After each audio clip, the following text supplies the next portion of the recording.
Deus, por nós estarmos aqui na presença do Senhor, mais uma vez, para podermos adorar e bendizermos o nome santo e precioso de Jesus, o nome que é digno de honra, de glória e de louvor, o nome que foi dado pelo Pai Celestial, não é? A Maria, informado pelo anjo mensageiro, o anjo Gabriel, quando chegaram na cidade, naquela cidade onde morava Maria, a cidade de Nazaré, e ali o anjo então pôde falar com Maria e falou que ele chamaria Jesus, o nome dele seria Jesus, graças a Deus. Antes de nós entrarmos no comentário do nascimento de Jesus,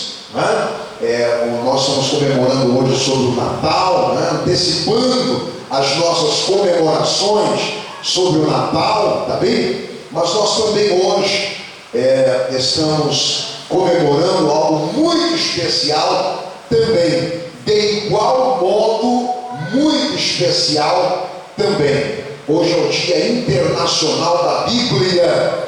E nós louvamos a Deus porque a Bíblia é a palavra de Deus, é a palavra rema, ela é escrita, é apenas um livro, é apenas letras, mas depois de ela lida e interpretada, e ela com a unção do Espírito Santo, ela torna-se a palavra de Deus, a genuína palavra de Deus. Então os 66 livros estão aí à disposição de todos quantos são amantes da palavra de Deus. Então, parabéns aos amantes da leitura bíblica. Hoje é o seu dia da Bíblia, dia dos leitores da palavra de Deus, tá bem? Então nós louvamos ao Senhor nosso Deus, porque é o dia da Bíblia. A palavra do Senhor diz que lâmpada para os meus pés e a tua palavra é luz para o meu caminho. Também a palavra de Deus diz que a palavra é espada, então ela é um instrumento de peleja, de confronto,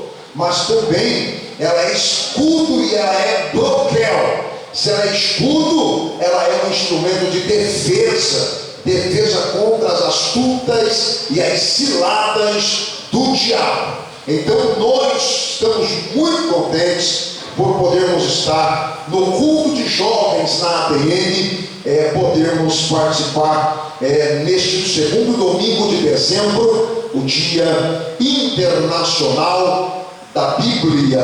Também louvamos a Deus porque hoje tivemos também a nossa última reunião administrativa online, virtual, com os pastores do Brasil e da África, e nós louvamos a Deus por mais um ano que nós passamos cada mês em comunhão com os nossos irmãos aqui do Brasil e também da África. Louvamos a Deus por isso. Foi uma reunião bastante construtiva, uma reunião bastante frutífera, e nós louvamos a Deus por mais uma reunião na presença do Deus Todo-Poderoso. Ainda sentados como vocês estão, palavra de Deus, Evangelho de Jesus Cristo, segundo escrevera o evangelista São João, no capítulo 3, e no versículo 16 e 17, que é um texto áureo crente, todos conhecem de cor,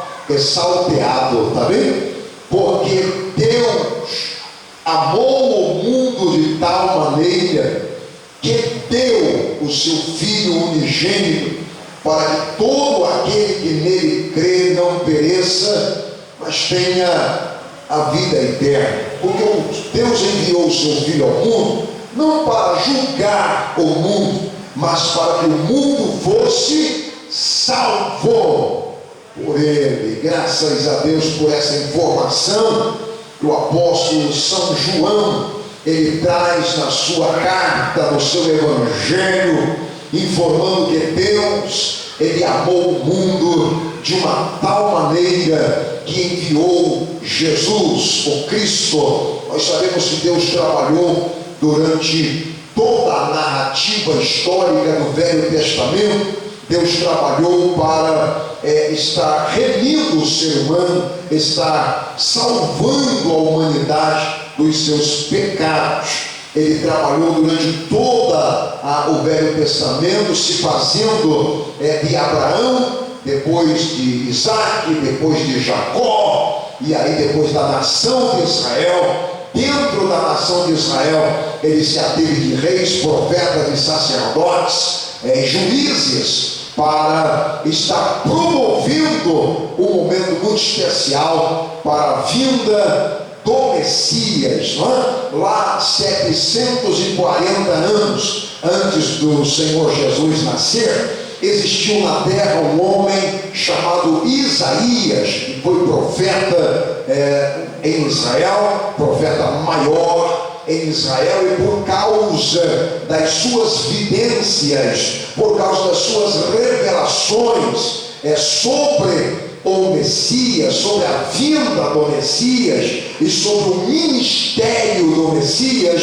então ele foi chamado de profeta messiânico, 740 anos antes da volta, aliás, antes do nascimento de Jesus. O nascimento de Jesus foi realmente um nascimento milagroso, miraculoso. O apóstolo São Paulo, ele diz que Jesus nasceu na plenitude dos tempos.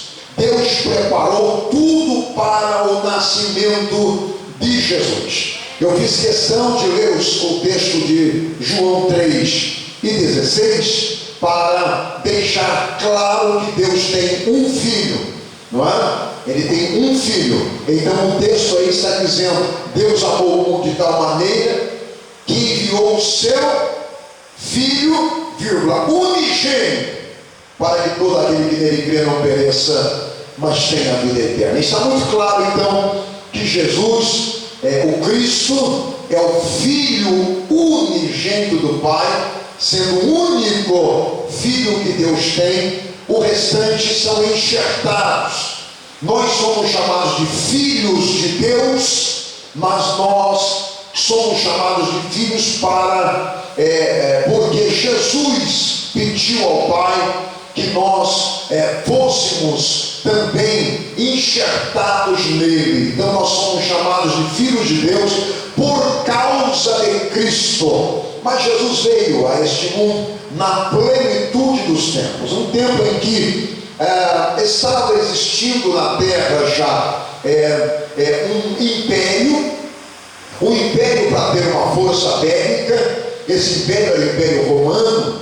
Estava existindo na terra uma cultura mundial. Essa cultura mundial era a cultura grega, pelo qual a língua falada era o grego koiné, que é o grego comum de todos. Então todos falariam a mesma língua. E existia também, já na época em que Jesus nasceu, uma religião coesa, uma religião forte, uma religião que já vinha de muito tempo, uma religião milenar, que é o judaísmo. Então tinha o Império Romano, tinha a cultura, a língua cultural, o grego, e tinha a religião, o judaísmo. Por esse tempo estar preparado, Paulo chamou esse tempo de plenitude, quando não precisava de mais nada, quando não faltava mais nada. Então veio Jesus pela bondade e graça do Pai Todo-Poderoso. A Bíblia diz que estava uma jovem com um cântaro de água na sua cabeça, lá na cidade de Nazaré. Como de costume judaico, ao meio-dia, as mulheres iam até a fonte, a única fonte que havia na cidade, para tirar água. E Maria, comumente, ela ia tirar água. Um dos dias em que ela tinha ido para tirar água, ela encontra-se com um jovem. Um jovem interpela Maria. Um jovem chama a atenção de Maria para uma conversa, para um diálogo. A Maria não deu nenhuma satisfação, porque ela já estava enamorada com José e ela estava preparando-se para casar-se. Então, dentro da cultura judaica, dentro da cultura do Oriente Médio, todos aqueles países do Oriente Médio, incluindo a Ásia, era proibido uma mulher falar com um homem publicamente na rua, principalmente se ela já estivesse dada em casamento. Todos nós sabemos que Maria já estava se preparando para casar-se. Havia um costume lá no judaísmo e dentro da cultura judaica, que quando o noivo ele pedia a noiva em casamento para o pai, ele deixava um colar no pescoço da mulher, e esse colar eram com algumas moedas. Essas moedas simbolizavam o valor que esse jovem dava a esse futuro casamento. Então colocava-se um colar no seu pescoço com 10 dracmas, 10 moedas que servia para uma jornada de trabalho. E essa mulher então ficava com esse colar com as 10 dracmas no seu pescoço, andando para lá e para cá. Quando uma pessoa via aquela jovem com um colar com as 10 dracmas, a pessoa não precisava nem perguntar: você está noiva? Não, já era comum. O símbolo do noivado era o colar com as 10 dracmas. Aquele jovem se aproximou e não se importou com o colar que a Maria estava. E ele interpela Maria, ele diz: salve agraciada. E ela ficou preocupada, porque o rapaz está falando com ela, vendo o colar com as 10 dracmas, vendo que ela ia se casar. E ela a Bíblia não diz que ela imitou a mulher lá próximo ao poço de Jacó. Não, ela não fez a mesma coisa. Mas ela continuou sem reação, apenas ouvindo. Mas ela se assustou quando veio a mensagem. Aí ela se assustou, né?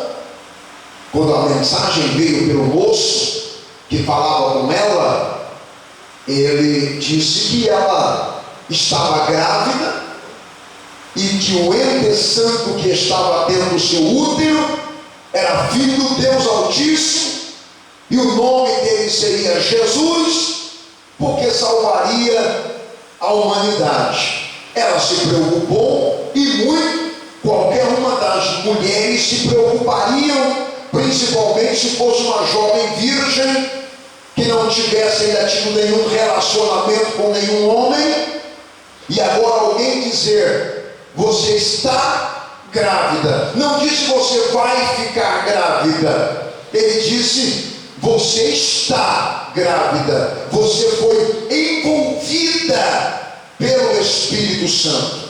E aí, quando ela perguntou: como é que pode eu ficar grávida sem ter nenhum contato com o homem? Não tem como. E então ele explicou para ela. E a gente tem, ao ler o texto, a gente vê que era uma jovem simples, mas cheia de fé. Uma jovem simples, mas que cria realmente em Deus. Não duvidou na palavra do moço. Ela acreditou que aquele moço realmente era um mensageiro que vinha de Deus. Ela simplesmente replicou: como pode eu, sem ter conhecido varão, ficar grávida? Ele então explicou para ela que o que estava no seu ventre era por obra e graça do Espírito Santo. O Espírito Santo iria envolvê-la e ela não precisaria se preocupar, porque o que estava acontecendo ali era um ato sobrenatural, era um ato divino, era um ato que não era compreensível pelo homem, pelos homens. E o que nós vamos conversar aqui nesta oportunidade é por que o nascimento de Jesus foi sem igual? Por que a gestação de Maria foi sem igual, foi sem precedentes? Por que não aconteceu outros casos? Por que o dela foi exclusivo? Não houveram outras Marias, não houveram outros casos semelhantes. Por quê? Nós vamos fazer esse comentário nesta oportunidade. Primeiro, o evento que aconteceu lá em Belém, na Judeia, foi um evento milagroso, um evento sobrenatural. A Bíblia diz que Maria ficou preocupada, ficou muito preocupada. Ela aceitou, mas entretanto com grandes preocupações, porque ela conhecia a cultura judaica.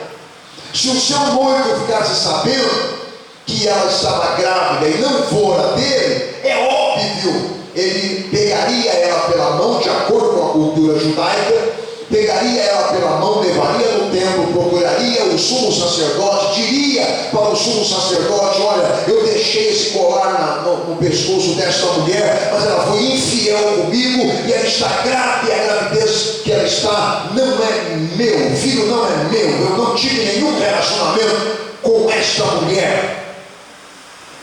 E a Bíblia diz que Maria ficou muito preocupada, mas Maria foi muito sincera. Maria é uma mulher muito sincera, e ela então procura José, e ela conta para José o que o moço tinha dito, e conta para José que estava grávida, mas era por obra e graça do Espírito Santo. A simplicidade de Maria nos chama a atenção, porque ela acreditou, ela creu, ela já começou a passar a mão na barriga, né? Já começou a sentir a gravidez, ela já começou a ter as emoções de uma grávida, a partir do momento que o jovem, que é o anjo Gabriel, tinha dito para ela. Mas ela conta agora para o seu noivo, e ao contar para José, José não aceitou. José não teve a mesma fé, José não teve a mesma simplicidade, José não aceitou assim, simplesmente. E eu também consigo imaginar o José. Não é para qualquer um receber uma informação desta e aceitar tranquilamente, aceitar de boa. Nunca tinha acontecido. Eu disse que o nascimento de Jesus foi sem igual, e a gestação de Maria também fora sem igual, sem precedentes. Nunca tinha acontecido igual, e nem depois houve. E agora José, homem íntegro, a Bíblia diz que José era homem íntegro, mas ele não conseguiu assimilar aquela situação. Ele então projetou, resolveu deixar Maria e ir para um lugar distante, para que as pessoas vissem a Maria com a barriga crescendo, com seu útero, né, gestando uma criança, e começassem a falar mal do José e não da Maria. Homem íntegro, ele projetou isso: eu vou embora, eu vou sumir daqui, eu vou largar a Maria, e vão falar mal de mim, dizendo que eu sou um desvairado. Onde já se viu eu ter feito isso com a minha noiva e abandonado a minha noiva? Eu prefiro fazer isso. do que, agora eu vou dizer o porquê, porque se ele não fizesse isso, ele teria uma segunda situação a fazer.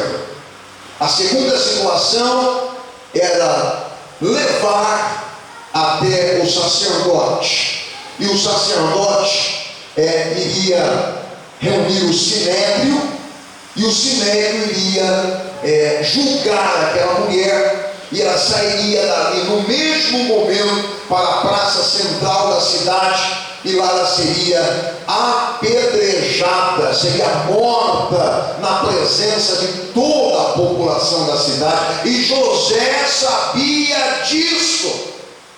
Então ele projetou no seu coração: eu prefiro fazer isso.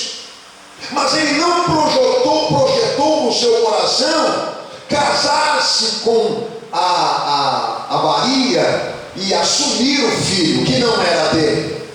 Isso ele não havia projetado, não. Então ele foi dormir.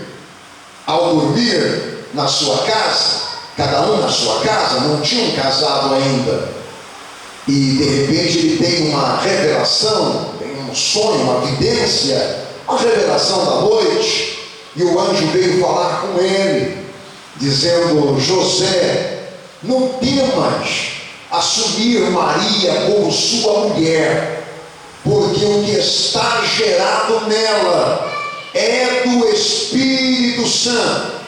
Nós estamos falando aqui para um homem que era íntegro e era crente, mas não tinha conseguido assimilar. Não é de qualquer forma que a pessoa iria assimilar essa situação. Precisou fazer algo, acontecer algo transcendental na vida dele, algo que viesse de cima, do céu. E é exatamente o que aconteceu. O anjo veio e deu uma palavra para ele: pode assumir a Maria como sua esposa, porque ela não te traiu, não. Ela vai ser a mãe do Salvador do mundo. Ela vai ser a mãe do ente santo de Deus. O que está nela gerado é por obra e graça do Espírito Santo de Deus. Naquele momento, o José então acalmou o seu coração, esperou amanhecer, correu lá e falou para Maria: Maria, me dá um abraço, vamos nos casar. Mas como assim? Você ia assumir? Não vou mais, vou assumir vou assumir a criança, porque eu tive uma revelação de noite. O anjo veio e falou para mim exatamente o que tinha falado para você. Se fosse hoje, a Maria ia ficar contrariada com José, ia ficar bicuda com José, ia ficar jogando na cara de José toda hora que ele não tinha crido nela, que precisou vir um anjo para falar com ela, não é? Mas não, estou falando aqui de uma mulher escolhida por Deus para ser a mãe do Salvador do mundo, uma mulher humilde, uma mulher que realmente tinha a graça de Deus na sua vida.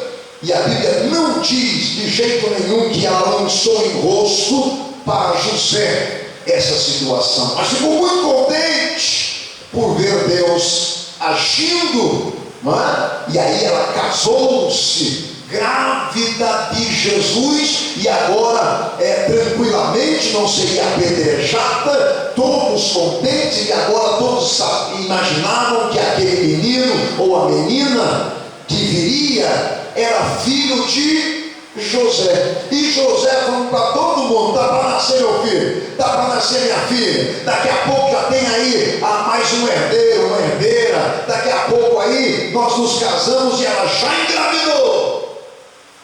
De repente veio uma ordem do imperador, e o rei ordenou que todos os hebreus retornassem para as suas cidades de origem, aonde eles tinham nascido. Todos deveriam retornar, porque haveria uma contagem da população hebreia.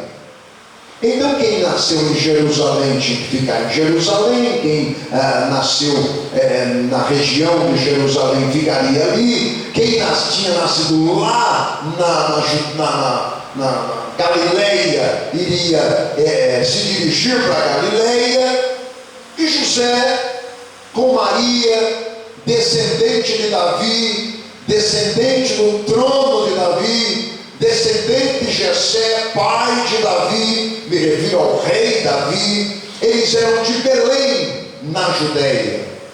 E havia uma profecia de que Deus não deixaria faltar descendente para o trono de Davi. E isso, a população de Israel estava realmente aguardando ansiosamente. Sabiam que o Messias viria da descendência de Davi. Sabiam que o Messias nasceria em Belém, na Judéia. Muitas profecias no Velho Testamento indicavam que Jesus, ou o Messias, nasceria em Belém, na Judéia. E agora eles precisam viajar para a Judéia, para Belém, a cidade de Belém, na Judéia, uma região montanhosa, uma região cheia de vales. E ele então pega um burrico, um jumentinho, coloca Maria assentada no jumentinho e começa a viagem. Entretanto, a Maria estava completando 9 meses de gestação, mas eles precisariam estar lá para o censo, para a contagem populacional em Israel, e cada um deveria estar no seu lugar. Eles foram, viajaram, no meio do caminho, por muitas vezes a Maria teve contrações. O José, marinheiro de primeira viagem, não sabia muito bem o que fazer, acalentava a Maria e continuava a caminhada, até que finalmente eles chegaram em Belém. Quando chegam em Belém, a cidade está hiperlotada, tinha gente para todo lado, porque todos que haviam nascido em Belém estavam naquele lugar para serem contados no outro dia, e teriam que passar por esse censo. Então José começou agora a procurar um lugar para que a Maria pudesse pernoitar, e ele já imaginava que a qualquer momento o menino ou a menina, que eles não sabiam exatamente, mas pela palavra do anjo, era um menino. Pela palavra do anjo, o nome seria Jesus. E eles então agora começam a procurar. Foram numa estalagem, não tinha lugar. Foram num hotel, não tinha lugar, tudo lotado. Foram nessas casas que abrem para hospedar, né, as pessoas que vêm para os grandes eventos. Tem casas de família que abrem as portas e alugam quartos. Isso não é de hoje, não, aquele tempo já tinha. E aí eles batem nas portas e está lotado, essas casas super lotadas. E ele começa a caminhar com um jumentinho, a Maria em cima, à noite. E ele fica preocupado porque eles estão com fome, ela está com muita dor. As contrações começam a ser de 15 em 15 minutos, depois de 10 em 10 minutos, depois de 5 em 5 minutos. E quando começou a ser de 5 em 5 minutos, ele começou a andar mais rápido para conseguir logo um lugar, porque sabia que ela poderia dar à luz a qualquer momento. E ele bate nas casas, recebe não, bate ali, recebe não, bate nas casas, conta a história, recebe não, conta a história para outro, recebe não. Ninguém abriu a porta para receber Maria e José. A gente analisando o que a Bíblia diz do texto, a gente imagina que realmente acontece ainda hoje. Ainda hoje você diz para a pessoa: tem lugar para Jesus aí? Tem um lugarzinho para Jesus aí no seu coração? tem um lugarzinho, Jesus precisa só de um lugarzinho no seu coração. As pessoas continuam a dizer: não tem, está lotado. Não tem, está lotado. Aí você vai no outro: tem lugar para Jesus aí? Não tem, está lotado. Está mesmo, né? De muitas coisas, menos da presença de Jesus. E aconteceu com José, e José preocupado, quando ele chega no final da cidade, onde tinham chácaras, onde tinham sítios, ele começa a bater nas casas onde tinham chácaras e sítios, e mesmo nesses lugares estava lotado de gente, e não tinha nada, nenhuma possibilidade de dar lugar para Maria e para José, para eles pernoitarem. Quando eles chegam que não tinha mais solução, quando ele já não sabia mais aonde pedir lugar para ficar, um chefe de família diz: a minha casa está lotada. Mas aqui é uma região de chácaras, estou parafraseando e conjecturando o texto. Aqui é uma região de chácaras, aqui é uma região de criação de animais. Então a minha casa está lotada, mas lá atrás da minha casa tem uns lugares que a gente deixa os animais pernoitarem. Os animais, eles dormem lá dentro. Se você quiser, eu permito que você tire os animais para fora, dá uma limpada lá dentro daquele lugar onde estavam os animais, tiram lá as sujeiras, as fezes dos animais.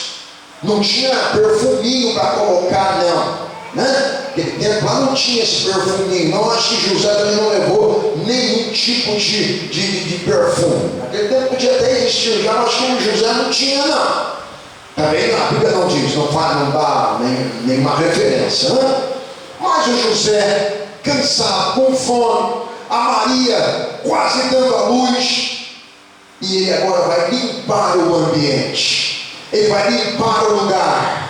Ele diz assim: é o sol que sobrou, fazer o quê? Vamos lá. Aí pega um animal, tira para fora, pega um outro animal, tira para fora, e eles lá já à noite, já para pernoitar, esses animais já estavam deitados, já estavam no seu lugar, para não ficar no relento, eles ficavam lá. Mas o dono da casa disse: você pode ficar lá dentro, tira os animais e pode ocupar o lugar. E José ainda tem que tirar todos os animais lá de dentro, e agora ele chega no coxo, e aí tinha o coxo estava cheio de sal, acredito eu, não é? Tinha feno do lado, ele deu uma fofada lá, pegou um pouco de feno, limpou o coxo, e ele colocou feno naquele coxo. É o coxo de animal lambeu o sal, tá bem? Coxo. Quer dizer, vai ter que ser aqui mesmo. Aí ele preparou lá o feno, deitou a Maria lá no feno, aonde os animais estavam deitados, e de repente ele ouve esgoelou, e ele fala: e agora? Eu estou me referindo a uma pessoa que ainda ia se casar, não tinha experiência. E ele teve que assumir, porque os problemas você sabe se vai resolver é na hora. Você tem que abraçar, é na hora, não é? Então não tem muito o que fazer. Tive uma experiência de uma pessoa que caiu aqui desse teto, e estava todo ensanguentado, e só tinha eu aqui, e eu tive que dar um jeito na vida. Dei um banho na pessoa, amarrei a cabeça da pessoa e chamei o bombeiro. Nunca tinha feito isso antes. Mas fiz, fazer o quê? É o que você aprende a fazer na hora, não é? O José, ele aprendeu na hora. Foi lá, pegou o menino e viu aquele cordão. Como é esse troço desse cordão? E agora, o que eu vou fazer com esse cordão? E de repente, acho que veio na cabeça dele que tinha que cortar o cordão. Aí ele deu um jeitinho lá e cortou o cordão umbilical do menino Jesus. O menino Jesus chorando, e chora, e chora, e chora. Acredito eu que a Maria também chorando de emoção, né? E aí o José Pega uma água, lava o menino, dá uma lavadinha no menino que está todo cheio de sangue, né? A placenta. Vamos aqui com uma mãe que é mãe 2 vezes, e aí no plenário está cheio demais. A placenta também, né? Precisa ser limpo. E acredito, é lógico, ele fez a higiene do menino, mesmo sem experiência, e agora coloca nas mãos da mãe. Ao colocar nas mãos da mãe, era uma jovenzinha. Era uma jovenzinha que só sabia ficar dentro da casa dela, ajudando a mãe a cuidar da casa. Não tinha tido experiência. Normalmente, as meninas se casam e as mães estão perto das meninas na hora que tem o bebê, para a mãe conduzir. Você faz assim, não é assim? Você faz desse jeito. Ali não tinha, não. Ali, como diz o ditado popular, não tinha mamã nem papá. Ali estava só o José. O povo dormindo lá dentro da casa, os animais também no relento foram dormir, e está o José lá, preocupado, o que ele deveria fazer. Pegou uns panos, enrolou o menino e colocou na mão da Maria. A Maria foi, e agora? E eles berrando, chorando. Mas vem o instinto materno, não vem? O instinto materno eu acho que eu vou ter que dar um jeito da mamar, não sei dar mamar, vou ter que dar um jeito na vida aqui, vou ter que colocar essa criança no meu peito, quem sabe ele pode. Mas não dá outra, né? Foi chegando perto do leite materno, pronto, já ficou quieto. E aí já mamou esfomeadamente. É uma criança, gente, é um bebê, não é? Jesus, ele foi normal como qualquer outro, desde o seu nascimento. Aí, o menino parou de chorar, o José foi lá e preparou um coxo. O coxo ele chamou de manjedoura, não é? Um coxo preparadinho lá, tá? Pegou o menino que agora não estava mais chorando porque tinha mamado e colocou na manjedoura. Nesse período já passava da meia-noite. Os pastores estavam cuidando das suas ovelhas no relento da madrugada. Já tinha passado a meia-noite. De repente, um anjo vem do céu e ele brada para aqueles pastores, dizendo: vim avisar vocês que em Belém da Judéia nasceu o Salvador do mundo, nasceu o Messias. E para vocês conseguirem encontrá-lo, ele está num coxo, ele está numa manjedoura. Ele não está num palácio, não vão para o palácio, vão procurar ele num lugar que é zona rural, lá num coxo, lá na simplicidade, lá onde não há nenhum tipo de riqueza, nenhuma demonstração de riqueza. Lá vocês vão encontrar o Salvador do mundo. Quando ele fala isso, uma miríade de anjos vem para perto daquele anjo e começam a cantar: Hosana nas alturas, nasceu o Salvador do mundo. E aqueles pastores ficaram maravilhados, porque viram que realmente era uma realidade. Um fala, os outros cantam a respeito do fato acontecido. De repente os anjos voltam para o céu e eles abandonam as ovelhas. Não é comum um pastor abandonar ovelhas, mas o texto diz que eles deixaram as ovelhas e correram para Belém. E lá foram procura na cidade, casa por casa, não conseguiram. Aí entraram nessa zona rural. não tem uma casa só numa zona rural. Eles precisaram procurar em muitas casas na zona rural. E de repente ele encontra lá no fundo de uma casa. José tinha feito uma fogueira para clarear, e aquele clarão chamou a atenção dos pastores. Os pastores então entraram naquele lugar e viram como os anjos tinham dito, como o anjo tinha dito, que o menino estaria envolto em panos, deitado em uma manjedoura, ou seja, um coxo, tá bem? Lugar de animais lamberem o sal. Lá vocês vão encontrar o menino. Realmente encontrou o menino ali, naquele lugar. E eles então adoraram o menino, porque sabia que ali estava o Salvador do mundo. Sabia que ali aquele menino tinha vindo com uma missão: salvar a humanidade. Então Deus amou o mundo de tal maneira que presenteou o mundo com a pessoa de Jesus Cristo, e ele veio a este mundo para salvar. Ele não veio para condenar. Não, ele não veio para te condenar. Não, ele não veio para dizer que você vai para o inferno. Ele veio para dizer que você vai para o céu. Ele veio para dizer que você vai ao céu. Ele veio para conduzir você ao céu. É por isso que é Salvador. Todos nós estávamos perdidos. O apóstolo São Paulo diz que nós nascemos e por causa da queda adâmica nós descemos ao inferno, fomos condenados ao inferno.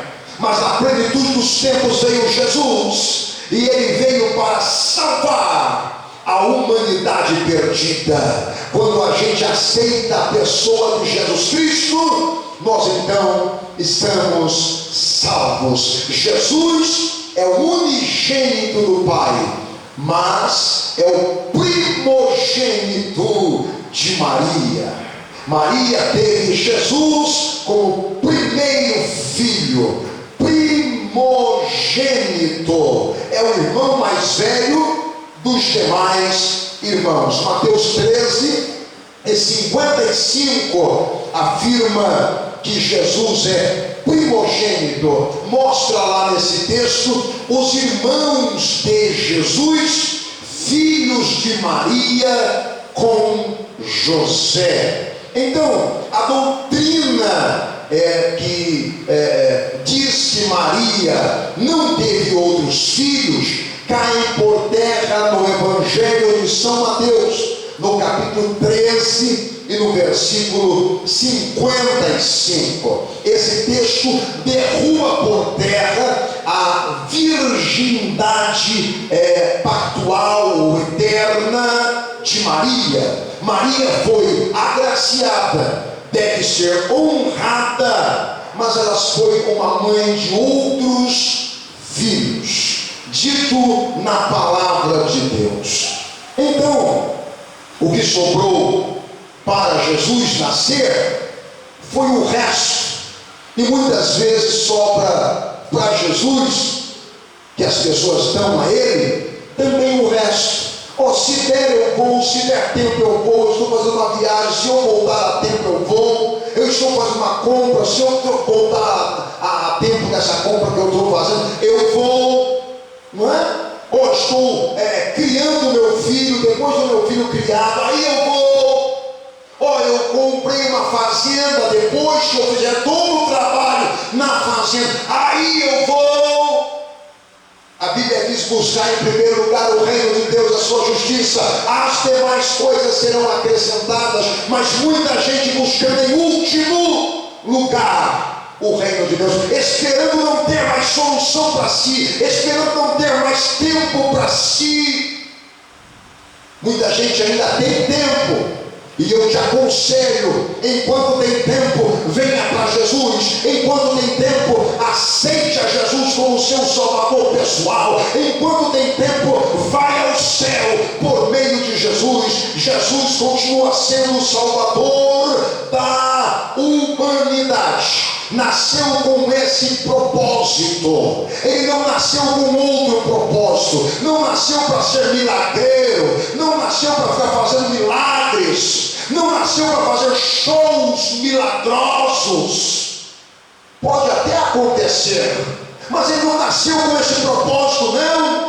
Ficar dando comida para os outros, ficar transformando água em vinho. Até pode acontecer, mas não é para isso que ele nasceu.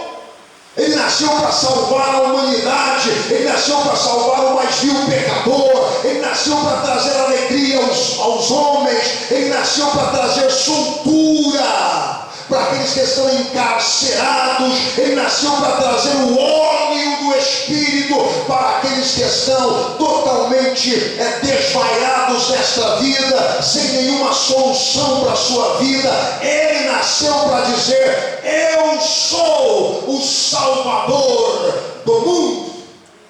Foi para isso que ele nasceu.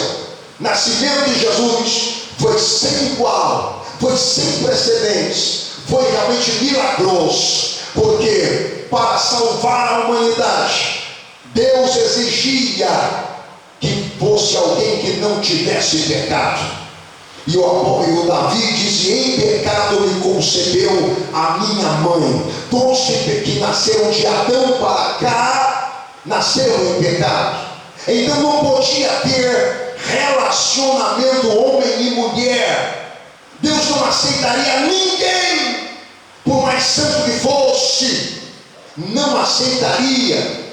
Deus não aceitou Abraão, nem Isaac, nem Jacó, nem Davi. Deus não aceitou a nenhum dos discípulos. Então veio na plenitude dos tempos, especialmente para esse mundo, projetado no céu. O nascimento de Jesus foi projetado no céu, e o Espírito Santo veio, envolveu Maria, e Jesus veio por obra e graça do Espírito Santo. Nasceu, viveu e aqui exerceu o seu ministério, e veio com um propósito: ser uma ovelha muda levada ao matadouro. Nasceu com um propósito: ser o Cordeiro de Deus que tira o pecado do mundo. Nasceu com um propósito: estar colocando-se à disposição para morrer em lugar de toda a humanidade, para que através do derramamento de sangue na cruz do Calvário, o Senhor Deus aceitasse aquele sangue carmesim sem pecado, e então perdoar o pecado de toda a humanidade. Você pode ser justificado se você aceitar o sacrifício de Jesus Cristo, se você crer que Ele nasceu para salvar, se você crer que Ele nasceu para te amar, se você crer que Ele nasceu não para te condenar, mas para você ser amado por Ele. Ele falou para aquela mulher: ninguém te condenou? E a mulher disse: ninguém, Senhor. E ele disse: vai, eu também não te condeno. Jesus não nasceu para condenar ninguém, Jesus nasceu para salvar. É para isso que ele nasceu. Então fique tranquilo, você vai ao céu se for por meio de Jesus, se você aceitar o caminho de Jesus, se você aceitar a vida que é Jesus, se você aceitar a verdade que é Jesus, você vai ao céu. Você vai subir ao encontro do Senhor. Ele diz: para que onde eu estiver, estejais vós também. Nascimento de Jesus foi sem igual, para cumprir com o propósito do Pai: salvar a humanidade através de alguém sem pecado. E a palavra para você está no tempo central ADN, você que está também através da live, é: aceite a Jesus, porque Ele te salva. Aceite a Jesus ainda hoje, entrega o teu caminho ao Senhor, confia nele, e realmente o mais Ele fará. Porque o nascimento de Jesus foi sem igual, porque ninguém era capaz de fazer o que ele fez, nascer pelo Espírito Santo e morrer pela humanidade, para a salvação da humanidade. Então é dele, por ele e para ele todas as coisas. Se você acredita, estrague uma linda salva de palmas para ele, porque ele nasceu para salvar. Glória a Deus, que mensagem poderosa.